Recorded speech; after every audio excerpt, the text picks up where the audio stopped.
English. It's the language I'm using right now, and likely it's a language you speak as well.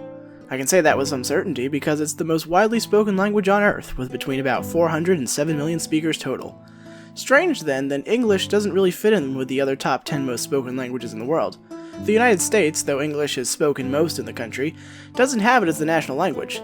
There isn't one, by the way. And there isn't an organization that is the main authority on how English words are spelled or pronounced like other languages.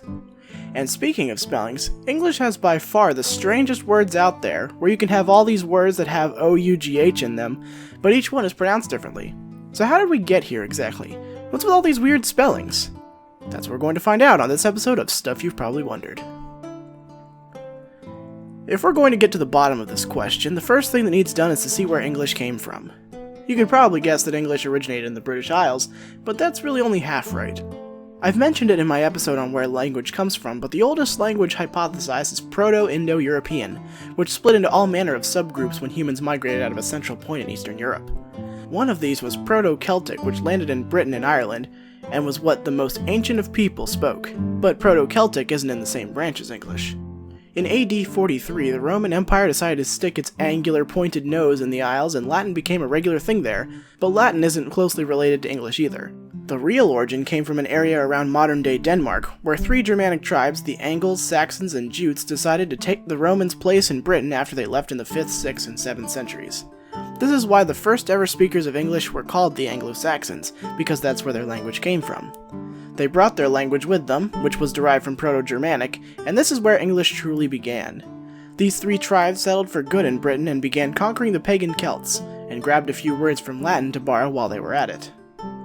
The Anglo-Saxons spoke what we now call Old English, which began around AD 450.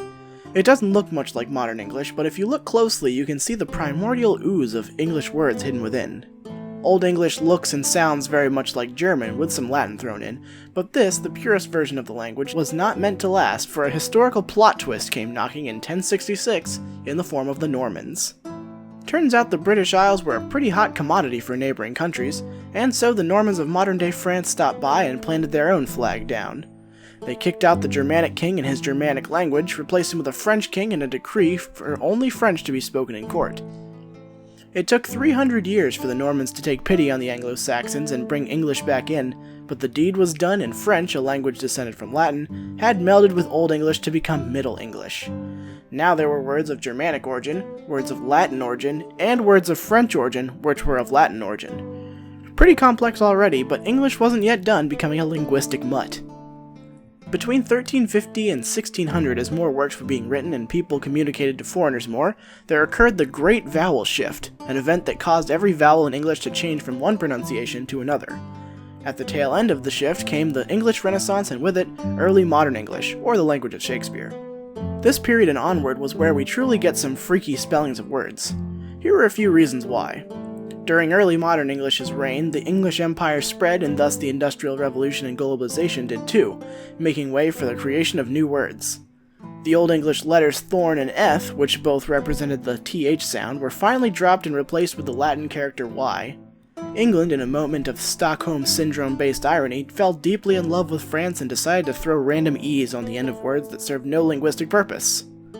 The biggest reason for English's spelling problem, though, was that up until around this time there were no official spellings for words. Spellings were determined based on personal preference.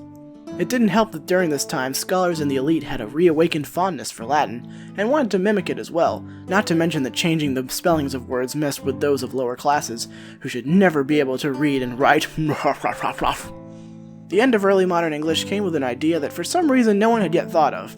Take every word and put it in one book that would spell these words correctly. This magical piece of literature came to be known as the dictionary, and the first one ever published was called the Table Alphabetical, based on London-centric spellings. However, it wasn't until 1755 when Samuel Johnson wrote the Dictionary of the English Language, which was the first real authoritative book on English words, spellings, and pronunciations. You can probably look at modern English now and think, wow, this really is the most convoluted, inbred, arbitrary language I have ever laid eyes on. And you'd be right. English really is a mutt, but you know what? That doesn't really matter. One way or another, we're going to use our power of speech to spread ideas, good or otherwise, and no amount of those or throughs or plows will change that. Thanks for watching, and as always, if you have any questions you want me to answer, or have an original song you'd like me to put in the background of a future video, leave it in the comments or email me at stuffyou'veprobablywondered@gmail.com. Also in the comments, tell me, which part of English is the most frustrating to you? What do you think the easiest language to learn is? Either way, I'll see you next time on Stuff You Probably Wondered.